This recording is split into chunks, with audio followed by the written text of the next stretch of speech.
অর্জন করেনি।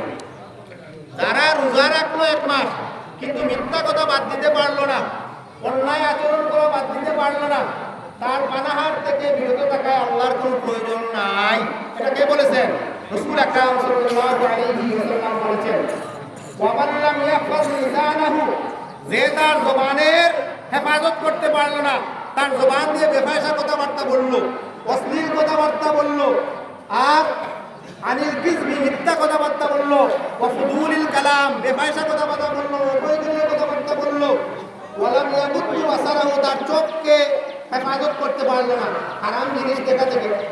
যেদিকে তাকাইলে গুনাহ হয় ওই দিকে তাকাতেও বাদ দিতে পারলো না। আনিল হারাম, এই হারাম যেগুলো হারাম দৃষ্টি, হারাম দৃষ্টি থেকে তার চোখকে হেফাজত করতে পারলো না। ওয়ালাম ইয়াদাইল ফাওয়াহিশ ওয়াল আসাম, আর হারাম থেকে বাঁচাতে পারলো না, গুনার কাছ থেকে নিজেকে হেফাজত করতে পারলো না। ফামা আফতারা ওয়ালা সামা ওয়ালাকিন্না আতআবা নাফসাহু, সে রাসূলের ভাষায় হলো ইফতার করে নাই, রোজাও রাখে নাই।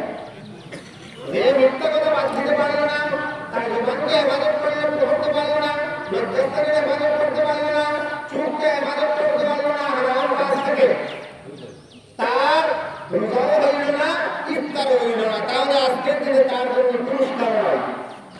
আল্লাহ তাবারক ওয়া তাআলা আমাদের সবাইকে তৌফিক দান করুন যেন আমরা ঈদুল আজহার এই দিনটা সঠিকভাবে ইসলামের নিয়মমতো পালন করতে পারি। ওয়া আলাইনা ইল্লাল্লাহ, এই পর্যায়ে আপনাদের সাথে আলোচনা করবেন অত্র মুসলিম দক্ষিণ আজকের সম্মানিত সভাপতি জনাব মঈনুল ইসলাম সাহেব। জনাব মঈনুল ইসলাম সাহেব।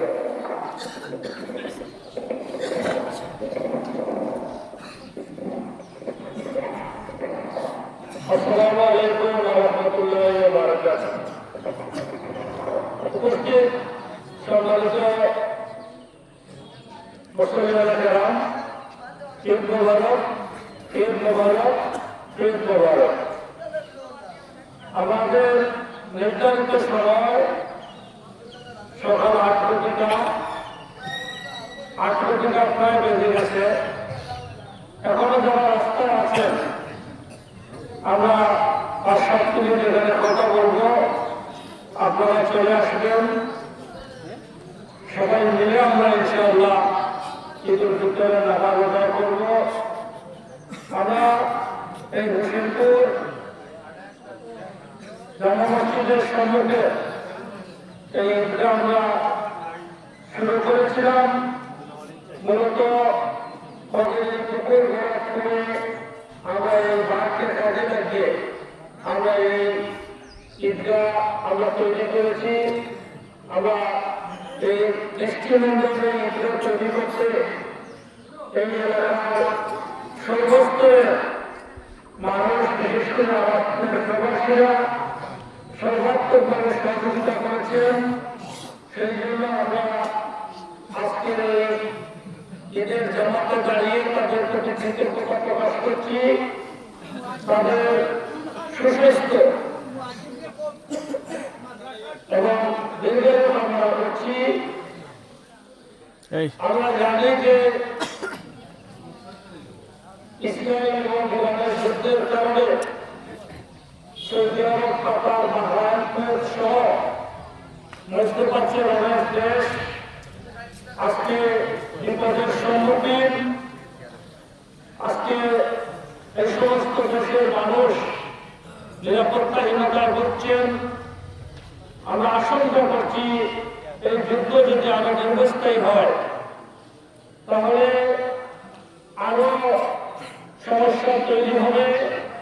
আমাদের প্রবাসীরা আজকের এই যে আমাদের এই উন্নতির পিছনে আমাদের প্রবাসীদের সবচেয়ে বেশি অবদান। বাংলাদেশের অর্থনীতির প্রায় 30% আমাদের প্রবাসীদের দ্বারাই অর্জিত এবং এই প্রবাসীদের মধ্যে সবচেয়ে বড় অংশ হচ্ছে মধ্যপ্রাচ্যের প্রবাসীরা। আমাদের গ্রামের অনেক প্রবাসীরা আছেন এই মধ্যপ্রাচ্যের বিভিন্ন দেশগুলোতে। আমরা আজকে ওনাদের জন্য দোয়া করব যাতে এই যুদ্ধ থেমে যায় এবং মানুষ যাতে নিরাপদে বসবাস করতে পারেন, সেই জন্য আল্লাহ তাআলা তার পক্ষ থেকে খাস রহমত বর্ষণ করে মানুষের মধ্যে এই হানাহানি যুদ্ধ বন্ধে আল্লাহ ছাড়া আর কোনো উপায় নেই।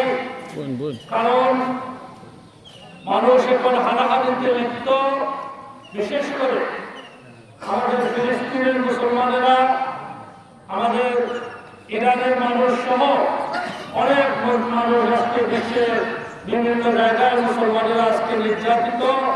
এই নির্যাতিত মানুষকে রক্ষার জন্য আমরা নামাজ শেষে ইমাম সাহেব আমাদের বিশ্ব মুসলমানের জন্য, বিশেষ করে আমাদের এলাকার প্রবাসীদের জন্য, বাংলাদেশের সকল প্রবাসীদের নিরাপত্তার জন্য দোয়া করবেন।